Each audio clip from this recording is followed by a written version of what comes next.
Assalamualaikum warahmatullahi wabarakatuh. Perkenalkan, kami dari kelompok 11 kelas G dan H akan mempresentasikan analisis artikel yang telah kami pilih yang berjudul Influencer Endorsement: How Advertising Disclosure and Source Credibility Affect Purchase Intention on Social Media, yang berasal dari Australian Marketing Journal.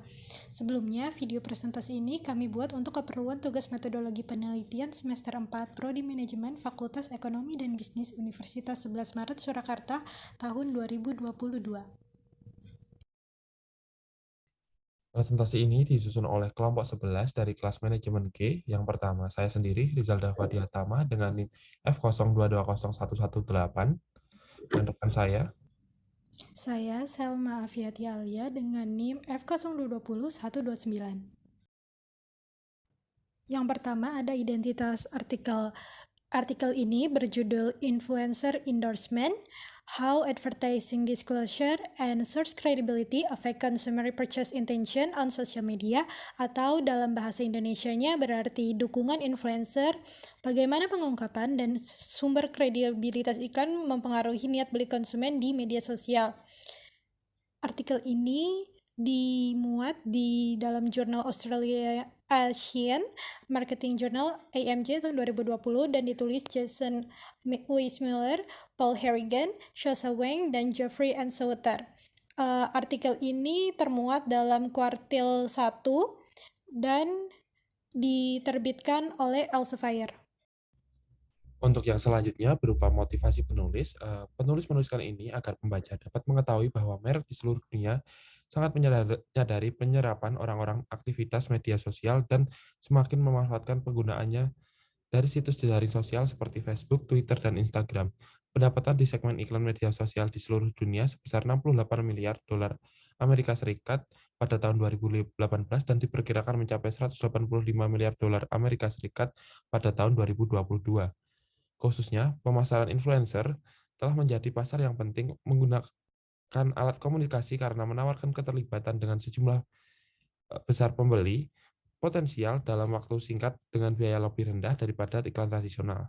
Sehingga meningkatnya penggunaan di pemasaran influencer di situs jejaring sosial dan masalah publik perlindungan konsumen telah menyebabkan meningkatnya kewajiban untuk merek untuk mengungkapkan iklan yang harus menonjol, baik ditempatkan dan jelas artinya. Kemudian ada kontribusi atau research gap. Jadi jurnal ini itu diharapkan dapat berkontribusi pada pengetahuan kita tentang efektivitas pengungkapan iklan dan menyarankan strategi pemasaran influencer untuk para manajer dan sebagai upaya untuk menutup kesenjangan yang ada antara teori dan praktik pemasaran digital. Artikel ini mengkaji dampak kondisi pengungkapan informasi endorsement terhadap kredibilitas influencer dan niat beli pada konsumen di sosial media.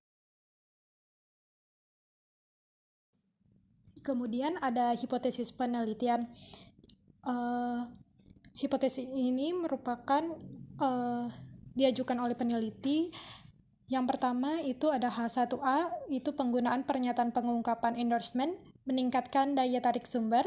Kemudian H1B, penggunaan hashtag pengungkapan endorsement menurunkan daya tarik sumber. Yang hipotesis kedua itu H2A, penggunaan pernyataan pengungkapan meningkatkan kepercayaan sumber.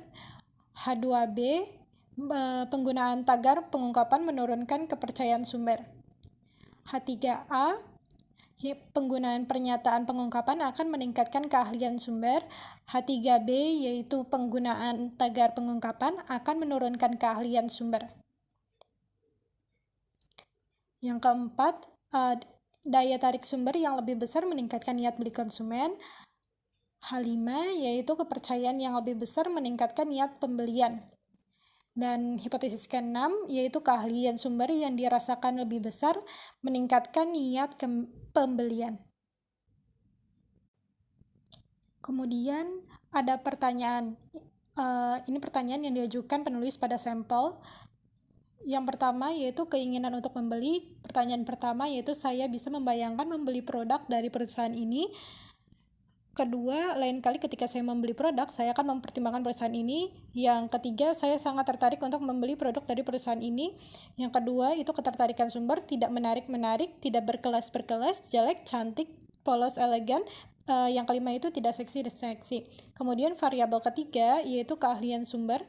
Yang pertama bukan ahli atau ahli, tidak berpengalaman atau berpengalaman, tidak berpengetahuan atau berpengetahuan, tidak berkualitas atau berkualitas, tidak terampil atau terampil.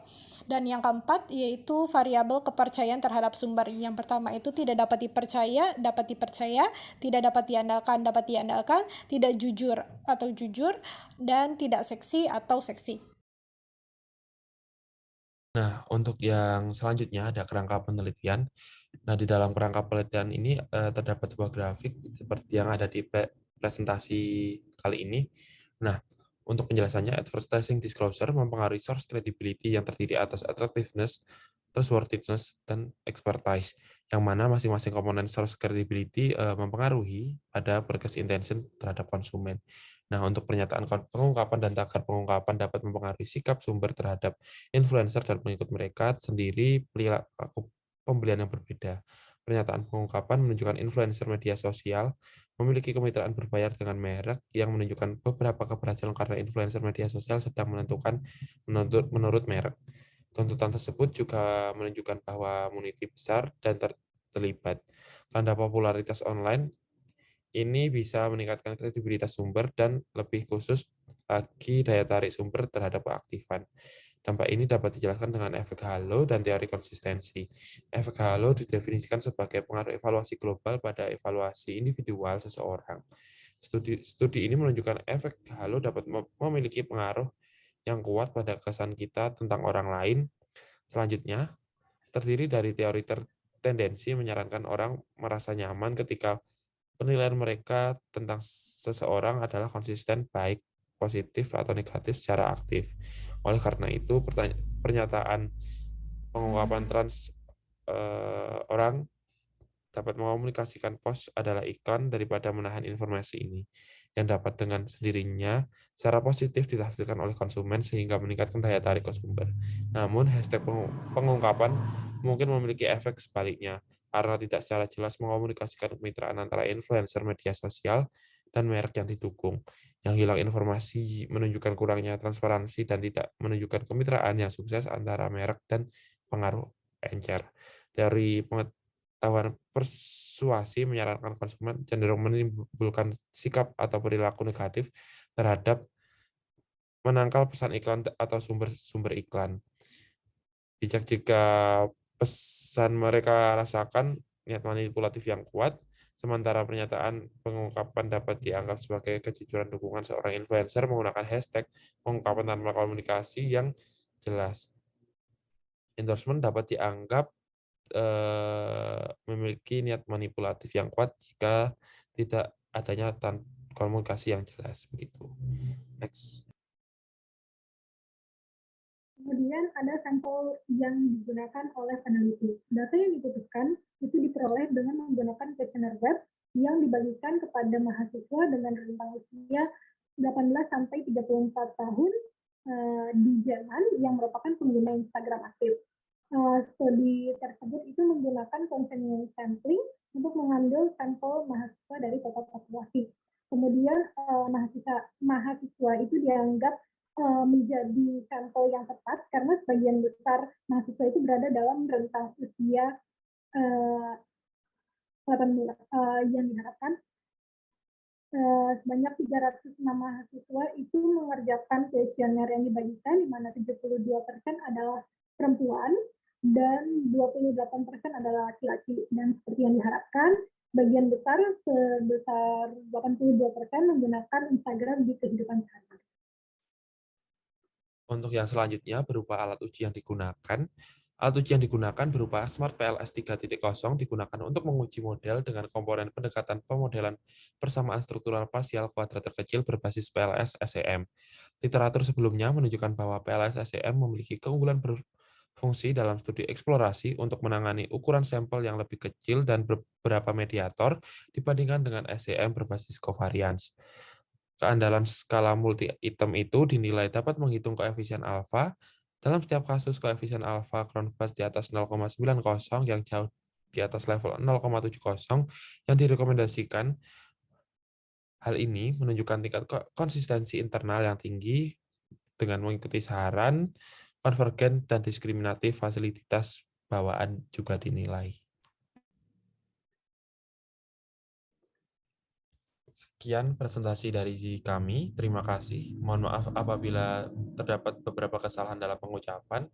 Dan sekali lagi, video presentasi ini kami buat untuk menyelesaikan tugas mata kuliah metodologi penelitian. Terima kasih.